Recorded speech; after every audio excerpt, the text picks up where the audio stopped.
जय मसीह की सबको। मेरा नाम आशना है और ये मेरे मम्मा हैं। जय मसीह की सारे नु। ये भी एक बिलीवर हैं। मैं पिछले 1 ईयर से कनाडा में ठीक नहीं थी बिल्कुल भी, और मैं सिर्फ घर पे ही बैठी हुई थी। मुझसे कोई भी काम नहीं होता था, कुछ भी नहीं होता था मुझसे। तो मेरे पास सिर्फ एक बाइबल थी जो मुझे पास्टर जी ने दी हुई थी। उसमें से मैं भजन संहिता 91 पढ़ती होती थी और कुछ भी नहीं। और मेरे को सिर्फ मतलब उस बाइबल का ही एक सपोर्ट था वहाँ पे, क्योंकि मेरे पास इंडिया का जो वीज़ा था वो भी एक्सपायर हो गया था, जिसकी वजह से मैं वापस नहीं आ पा रही थी अपना कोई ट्रीटमेंट करवाने के लिए।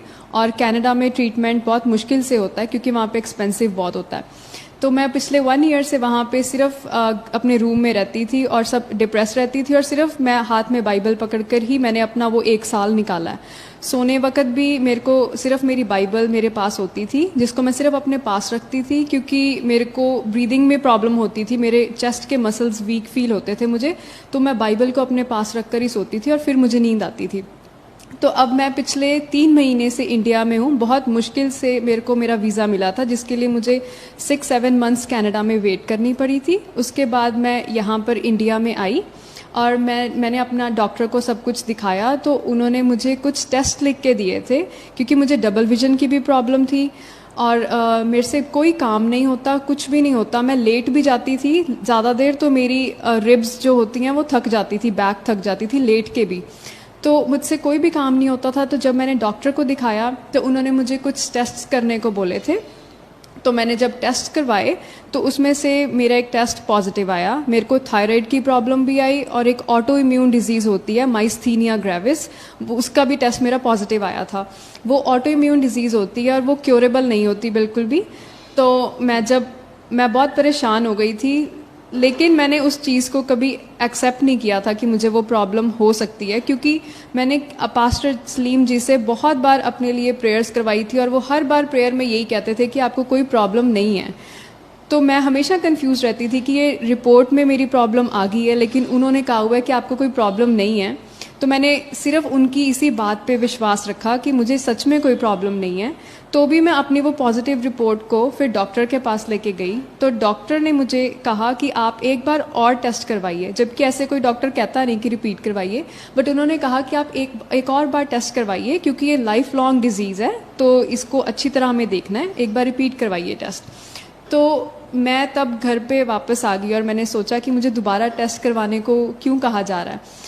तो मैं खुश भी हो रही थी वो बात सोच के कि शायद कुछ मिरेकल होगा मेरे साथ, इसलिए कहा जा रहा है। तो हमने फ़ोन करके जो मेरा ब्लड सैंपल घर पे लेने आते हैं उनको फ़ोन किया।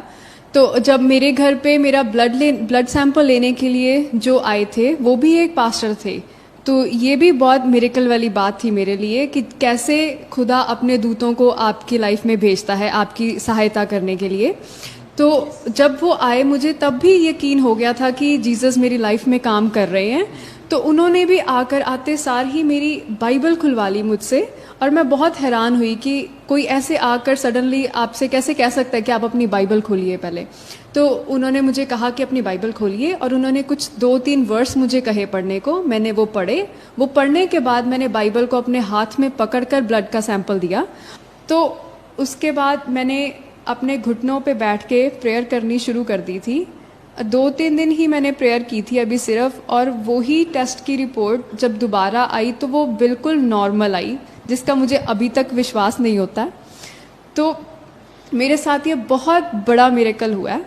तो मेरे को अब तो मेरे पास कोई रीज़न ही नहीं बचता कि मैं बाइबल ना पढूं। मेरे पास और कोई रीज़न ही नहीं है, और मुझे हमेशा से ये लगता है कि मैंने नहीं ये चूज़ किया था, मुझे मसीह ने मुझे चूज़ किया कि मैं उसमें आऊँ और ये सब कुछ करूँ।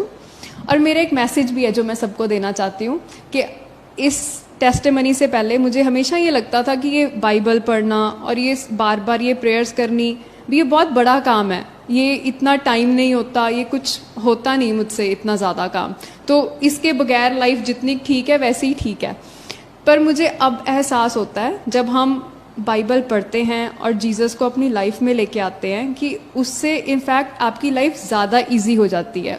ये ना करने से आपकी लाइफ मुश्किल होती है। अगर आप मसीह को, जीसस को अपनी लाइफ में लेके आएंगे तो आपकी लाइफ ज़्यादा इजी हो जाती है, और फिर उनके बगैर जीना आपको मुश्किल लगेगा।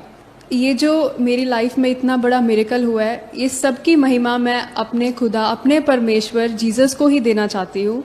और मैं अब इतनी खुश हूँ और इतना कॉन्फिडेंस आ गया मेरी लाइफ में कि मेरे को अब किसी चीज़ से कोई डर नहीं लगता और कोई भी चीज़ मुझे नामुमकिन नहीं लगती।